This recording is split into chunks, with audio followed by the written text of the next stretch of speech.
Hello, everybody. Welcome back to Tundra Missionary. I am Zach, and I am back with another video.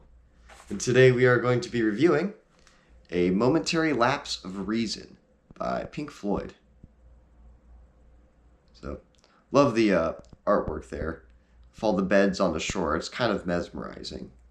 But, anyways, so this album was released September 7th, 1987. The genre is progressive rock, and it is about 51 minutes in length. So, of course, this is the first album without Roger Waters in the band. So we just have David Gilmour here on vocals, guitars, keyboards, sequencers, and production. He basically does a lot of stuff on this album. Nick Mason is on drums and sound effects. We have Richard Wright back in the band, who I believe was fired after The Wall, who of course does piano, Hammond organ, and backing vocals on certain tracks.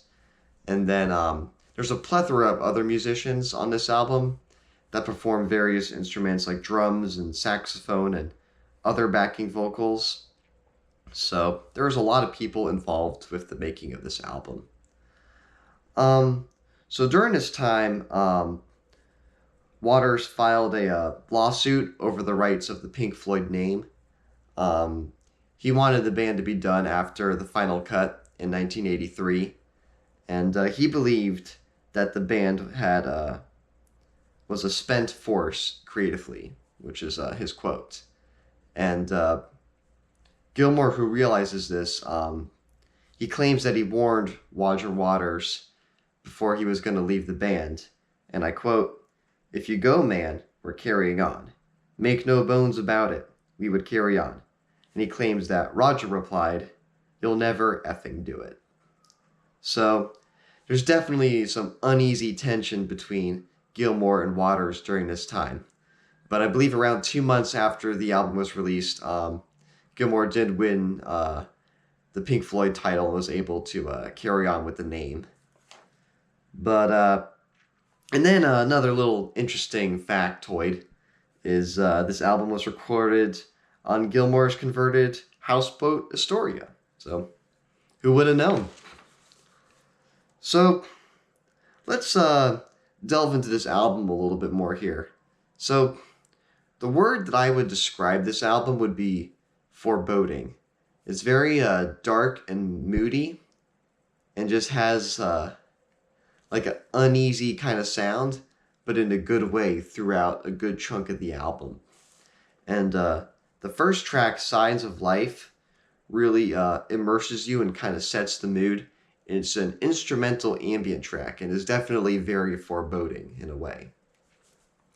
The second track, Learning to Fly, this is the big single off this album, and it's a very feel-good, Pink Floydian kind of song. It has everything that I feel like you would expect in a Pink Floyd song.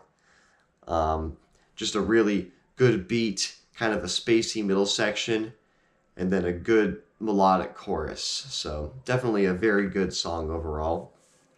The third track, The Dogs of War, clocks in at about 6 minutes in length, and this is a interesting song.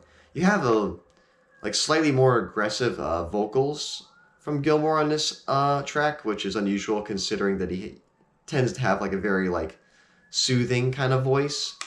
And there's a cool saxophone solo in the middle of the song as well. The fourth track, One Slip, is definitely a highlight on the album for me.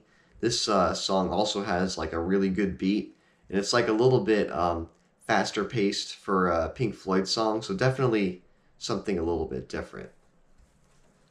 The fifth track on the Turning Away is definitely like the ballad of this album, and just some really beautiful vocals, great keyboard work here, and the song just crescendos into this amazing, beautiful guitar solo at the end, and for me, this guitar solo goes right up there with Comfortably Numb's.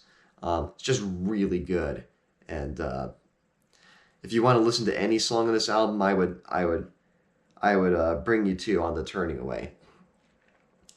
The sixth track, Yet Another Movie, is another good song. Probably the weaker moment on this album, just because this song doesn't really bring too much to the table for me that hasn't already been done by Pink Floyd, but still a decent song nonetheless. And then it flows into the seventh track, Rounds and Around, which is a 1 minute interlude track. So at this point in the album, there's like this collection of interlude tracks and an instrumental. So it's kind of a more ambient, atmospheric part of the album as we kind of reach the end. Excuse me. The eighth track, A New Machine Part 1, is a 1.5 minute track, and it's another interlude track.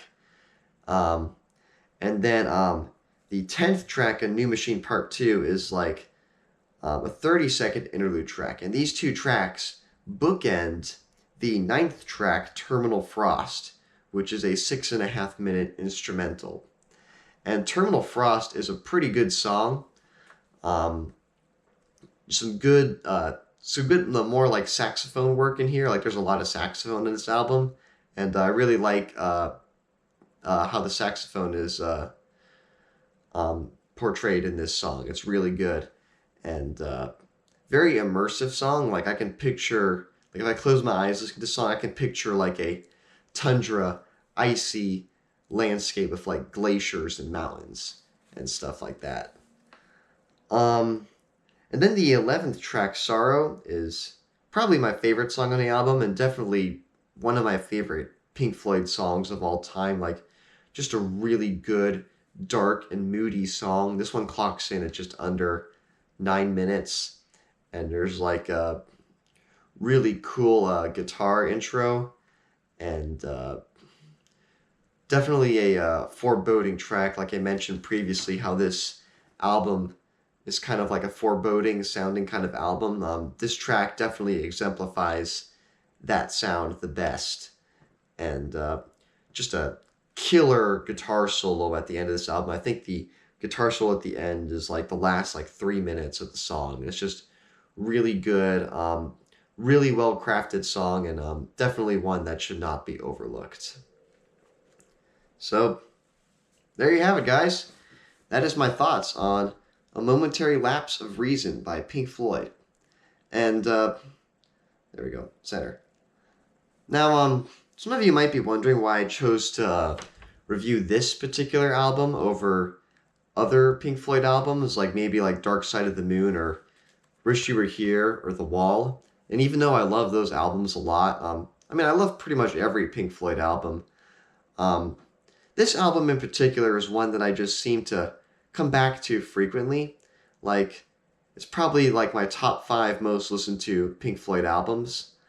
And yeah, just for some reason, like, I really like the sound that's on this album, and I just always seem to come back to it for some reason. So I figured it was worth reviewing.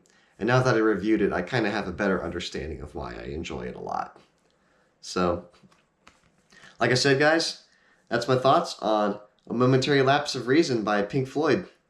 So, feel free to share your thoughts in the comments if you so choose. And otherwise, I will talk to you guys next time. So, thanks for watching, and have a nice rest of your day. Peace, guys.